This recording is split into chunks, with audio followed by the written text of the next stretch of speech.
Halo semuanya, selamat datang di Ruang Film. Bagaimana kabar kalian semua? Semoga selalu sehat dan baik-baik saja. Video kali ini, Ruang Film akan membahas series Lord of the Universe, yang mana Donghua ini satu studio dengan series Wonderland. Dan ada easter egg dari Wonderland pada series ini. Jadi bagi kalian yang belum pernah menonton series ini, kita sarankan untuk menontonnya terlebih dahulu. Karena konten ini akan menjadi full spoiler. Bagi yang penasaran bagaimana alur ceritanya, tanpa banyak omong lagi, langsung saja ambil posisi yang enak, jauhkan jarak gadget dari mata sekitar 30-40 cm, dan kita akan masuk ke dalam alur cerita lengkap Lord of the Universe. Di awal series ini, kita diperlihatkan sedang terjadi peperangan antara dua kerajaan, yakni Kerajaan Yan dan Kerajaan Baidi. Walaupun Kerajaan Yan sudah banyak kehilangan pasukannya, tapi mereka tidak putus asa. Scene lalu berpindah ke kota, yang mana orang-orang di sana sedang membicarakan istana Yu Hong Yuan yang berada di kota itu. Rumornya istana itu dibangun dari batu langit dan dimiliki oleh seorang pria yang kaya dan memiliki banyak wanita di sisinya. Beberapa saat kemudian, mereka mendengar sedang terjadi sebuah pertarungan antara Hongshu dan Wulong. Kita pun diperlihatkan pertarungan antara kedua orang itu untuk menunjukkan siapa yang lebih hebat.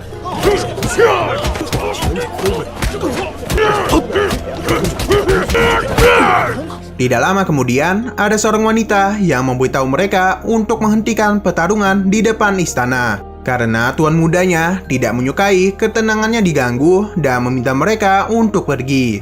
Karena kedua orang itu tidak mendengarkannya, ditambah lagi mereka meremehkan dirinya, ia pun tidak punya pilihan lain selain menghajar mereka berdua.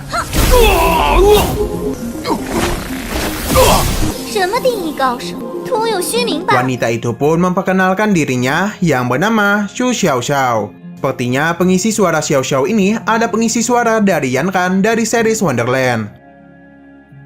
Di sisi lain, pasukan kerajaan Baidi sudah berada di depan kota Nanzhou dan bersiap menguasai kota itu. Penjaga yang melihat mereka segera melaporkannya kepada Panglima. Seketika Panglima penjaga ketakutan mengetahui hal tersebut. Pemimpin pasukan Baidi meminta untuk segera membukakan pintu, jika tidak mereka akan menghabisi para pasukan penjaga. Salah satu anak buahnya meminta Panglima untuk menyerah dan membukakan gerbang supaya nyawa mereka selamat. Untung saja penjaga yang lainnya yang bernama Jan Feng menolak rencana itu dan memilih untuk berperang melawan pasukan Baidi. Tetapi Panglima yang hanya mementingkan keselamatannya saja meminta untuk membukakan gerbang.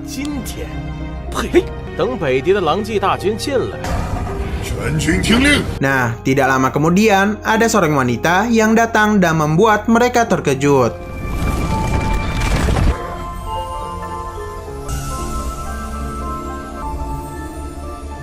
Wanita itu memberitahu dia diutus oleh tuan mudanya untuk meminta para pasukan Baidi meninggalkan kerajaan Yan.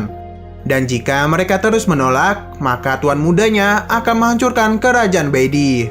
Pemimpin pasukan Baidi sempat mentertawakan perkataannya dan tidak percaya dengan omong kosongnya. Hingga salah satu bawahannya memberitahu bahwa wanita itu ada ratu istana Dewa Bunga bernama Tantayu.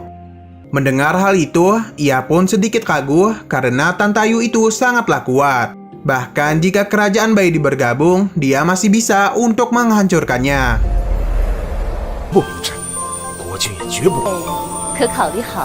Tidak punya pilihan lain, para pasukan Baidi pun segera pergi. Tidak lama kemudian, Tantayu juga pergi dari sana. Di sisi lain, para pasukan Baidi masih tidak terima mereka diusir. Dan sepertinya pemimpin pasukan memiliki sebuah ide untuk membalas dendam. Scene lalu berpindah ke kota. Terlihat Jan Feng mendatangi istana Yihong, dan ia pun berlutut di sana bersama Wulong. Xiaoxiao pun datang dan menanyakan tujuan mereka kemari. Yang ternyata tujuan mereka berdua ini sama, yakni untuk melamar pekerjaan di istana Yihong. Xiaoxiao memberitahu bahwa hanya wanita saja yang diperbolehkan berada di istana. Tapi melihat keseriusan mereka, Xiaoxiao memberikan tawaran untuk bekerja di istana Dewa Bunga. Tanpa pikir panjang, mereka berdua pun menerima pekerjaan tersebut. Tidak lama kemudian, Zhao Yan datang untuk menjemput mereka berdua. Di dalam istana yang sangat luar biasa luasnya, Xiao Xiao mendatangi tuan mudanya yang bernama Yi Chen untuk melaporkan misinya tadi. Xiao Xiao yang tahu tuan mudanya akan pergi ke Baidi ingin ikut bersamanya. Namun Yi Chen itu tidak mengizinkannya ikut. 小小已经18了。我的行李你可准备好了？ Setelah dari sana, Yi Chen yang sedang memandangi lukisan Yanran didatangi oleh Tante Yu. Ia datang kemari untuk menanyakan kepergiannya ke Baidi. Melihat tuan mudanya yang kesepian, Tante Yu berencana untuk menemaninya tidur. Walaupun ada godaan yang begitu kuat, Yi Chen masih bisa menahan hal itu. 故人如何了？ Keesokan harinya, Yi Chen pun melakukan perjalanannya menuju kerajaan Baidi. Di sana ia mencium aroma darah dan bergegas pergi. Xin pun berpindah ke beberapa orang yang menjaga seorang wanita bernama Mu Xingshu. Mereka ini ternyata sedang melarikan diri dari pasukan kerajaan Baidi. Terlihat para penjaga Mu Xingshu itu sangat setia kepada dirinya. Nah, beberapa saat kemudian, ternyata pasukan Baidi yang dipimpin oleh Jenderal Moye berhasil menemukan mereka. Para penjaga pun gunakan teknik mereka untuk melindungi Mu Xingshu. Namun pasukan Baidi berhasil mengalahkan teknik itu.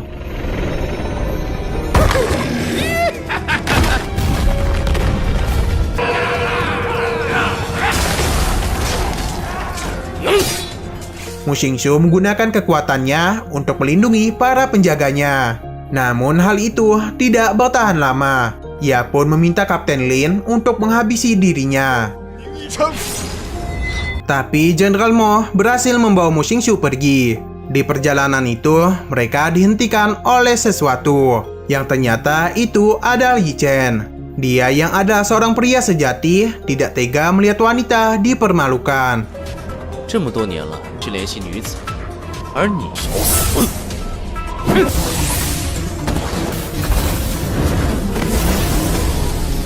Dengan kekuatannya, ia pun berhasil mengambil Mu Xingshu. Dan tidak lupa, Yi Chen menggoda Mu Xingshu yang memiliki badan yang bagus. Sifat dari Yi Chen ini hampir sama dengan Xing Yun dari series Wonderland. Kan jadi rindu sama series itu. Semoga saja season 5-nya cepat dirilis. Lanjut. Melihat hal itu, tentu saja pasukan Baidi tidak membiarkannya. Mereka pun melakukan penyerangan, namun Yi Chen dengan mudah mengalahkan mereka. Karena musuh terlalu lemah, ia pun berkenalan dengan Mu Xingshu. 嗨，你叫什么名字？ 穆清雪， 穆清雪。 Jenderal Mo yang diremehkan segera menyerangnya dan lagi-lagi Yi Chen dengan mudah mengalahkannya. Melihat Yi Chen yang menggunakan kekuatan ilahi, Mu Xingshu pun menyadari bahwa dia itu adalah dewa. Ia pun berhasil mengalahkan mereka semua. Beberapa saat kemudian, para penjaga pun datang menemui mereka. Untuk berterima kasih, Mu Xingshu mengajak Yi Chen untuk mampir ke tempatnya dan menunjukkan sebuah rahasia. Tapi pikiran Yi Chen ini kemana-mana dan membayangkan hal yang lain. Mu Xingshu pun menjelaskan apa yang ia bicarakan yang adalah rahasia klan mereka. Tapi Yi Chen tidak ingin tahu karena dia hanya tertarik kepada wanita saja. Di tengah pembicaraan mereka, ada sesuatu yang terjadi. Yi Chen yang mengetahui hal itu segera pergi membawa Mu Xingshu. Namun dia itu secara ajaib terpeleset dan berpelukan bersama Mu Xingshu. Ia pun segera bersembunyi dan memberitahu bahwa serangan itu dari musuhnya yang telah mengejarnya selama 3000 tahun. Dan dia tidak pernah menang melawan musuhnya itu. 怕的肯定很不简单。 我已经习惯了。 Yi Chen yang adalah dewa meremehkan umur manusia. Mendengar hal itu, Mu Xingshu pun sedikit kesal. Tapi Yi Chen kembali menggodanya. Yi Chen memberitahu walaupun dia adalah dewa, tapi tubuhnya saat ini sama saja dengan para manusia. Setelah dari sana, Yi Chen pun membawa Mu Xingshu kembali ke hutan salju bayangan. 队长，没有圣女殿下。 Di tengah perjalanan mereka, Mu Xingshu menanyakan kekuatan ilahi apa yang dimiliki oleh Yi Chen. Yi Chen pun menggunakan kekuatannya dan sedikit menggoda Mu Xingshu. 你这个大流氓！ Ia pun memberitahu bahwa dia ada dewa pengendali ruang dan waktu, yang mana itu adalah salah satu kekuatan ilahi terkuat di alam semesta. Di sana, Mu Xingqiu memberitahu bahwa leluhur mereka adalah salah satu dari dewa kuno. Mendengar itu, Yi Chen pun menjadi tertarik kepada klan mereka.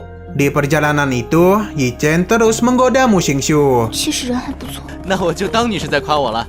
Scene berpindah yang mana Jenderal Mo melaporkan misinya yang telah gagal kepada Raja Baidi dan memberitahu apa yang sebenarnya telah terjadi. Raja pun membawa Jenderal Mo untuk menemui ketua mereka dan melaporkan semua hal yang telah terjadi di saat penyerangan kerajaan Yan. 公主谭台月。 Kembali kepada Yi Chen, mereka pun sampai di hutan salju bayangan. Di saat mereka saling berbicara, ada orang-orang yang menyerang mereka. Namun Yi Chen dengan mudah mengalahkan mereka semua. Merasa ada yang aneh, Mu Xingqiu pun pergi ke klannya. 我的族人们， Dan di saat sampai di sana, desa klannya sudah dihancurkan. Mu Xingqiu sangat marah dan mengaktifkan darah dewa kunonya. Yi Chen mencoba menahannya, namun hal itu tidak berhasil. Mu Xingqiu pun berjanji akan membalas dendam keluarga dan klannya kepada Baidi.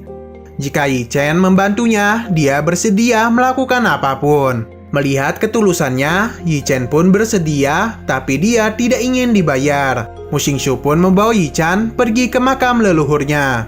Di perjalanan mereka, Yi Chen merasa keluarga dan klan salju bayangan kemungkinan masih hidup. Karena di sana tidak ada mayat sekalipun, dan jika itu ulah pasukan Baidi, seharusnya di sana ada jejak dari serigala mereka. Tidak lama kemudian, mereka pun sampai di makam leluhur klan salju bayangan. Di sana, Yi Chen tahu segel yang berada di makam itu. Karena tidak ingin ada orang yang mengikuti mereka, ia pun membawa Mu Xingqiu masuk menggunakan kekuatannya. 你现在可以放开我了。 Sesampai di sana, Mu Xingqiu mengetahui ada yang masuk kemari dan itu adalah pendeta tinggi mereka. Yi Chen yang mencium noda darah di sana merasakan ada sesuatu yang berbahaya. Dan di darah itu juga ada sifat dari si pelahap. Jadi mereka harus berhati-hati dalam memasuki makam 人 ini. 追杀， 这座古墓里面到底 就是这里。 Di sana, Yi Chen meminta Mu Xingqiu untuk tidak masuk ke dalam. Karena jika memang ada si pelahap, mungkin anggota klannya sudah mati. Namun Mu Xingqiu yang adalah ratu klannya tidak ingin meninggalkan orang-orangnya. Di saat Mu Xingqiu masuk, ternyata ada sebuah jebakan. Untung saja Yi Chen tetap ikut pergi bersamanya.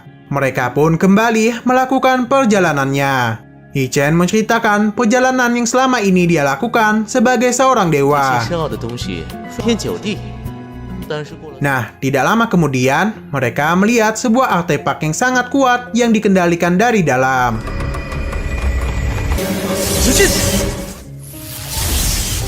你可以理解为那是一种强 究竟是什么人在操控这件神器？ 的气息，更加浓郁了。 Beberapa saat kemudian, pendeta tinggi pun datang. Namun dia itu sudah dirasuki oleh si pelahap. Yi Chen pun bertarung dengan si pelahap itu.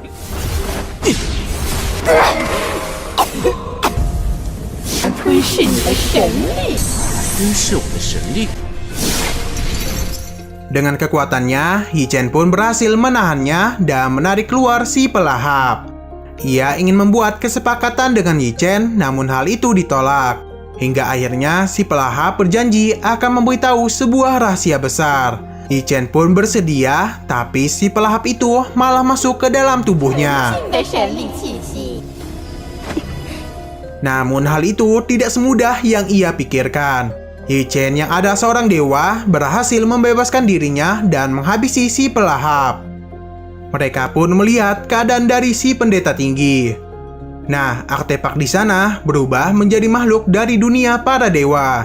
Makhluk ini bernama Ruki. 你是掌握了空间神力的。 Dia meminta pertolongan untuk menyelamatkan masternya yang adalah Dewi Kehidupan bernama Anki. Ruki memberitahu dia datang kemari untuk mencari 7 kontrak hidup dari Anki. Karena dia telah menyegel kekosongan ke dalam dirinya sendiri. Jadi ia harus menemukan 7 kontak hidup dari tiap segel untuk menghidupkannya kembali. Tapi sebelum disegel, makhluk kekosongan menyebarkan si pelahap ke penjuru dunia. Yi-Chen sebenarnya ingin membantu, tapi walaupun dia salah satu dewa terkuat, namun tubuh dewanya sudah rusak. Apalagi ada musuh yang selalu mengejarnya di saat ia menggunakan tekniknya. Rasakan ada yang aneh, Yi-Chen pun membawa mereka semua pergi.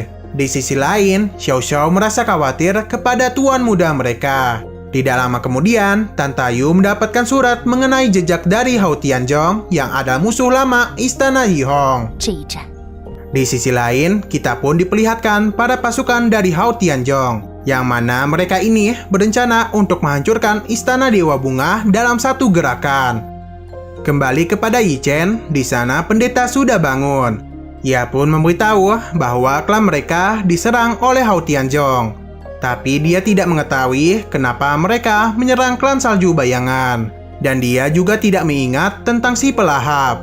Yi-Chen beranggapan si pelahap merasuki pendeta untuk menghidupkan Ruki yang tertidur selama ribuan tahun. Namun mereka belum tahu apa tujuan sebenarnya si pelahap dan bagian satu pun bersambung. Oke, sekian dulu pada video kali ini. Untuk video selanjutnya masih membahas series ini. Jadi bagi kalian yang ingin mengikuti series ini, langsung klik subscribe dan aktifkan loncengnya. Oke, terima kasih yang sudah menonton video sampai habis. Jika kalian suka pada video ini, klik like dan share ke teman-teman kalian tentang channel ini. Dan ditunggu aja kelanjutannya. Oke, sampai jumpa di video selanjutnya.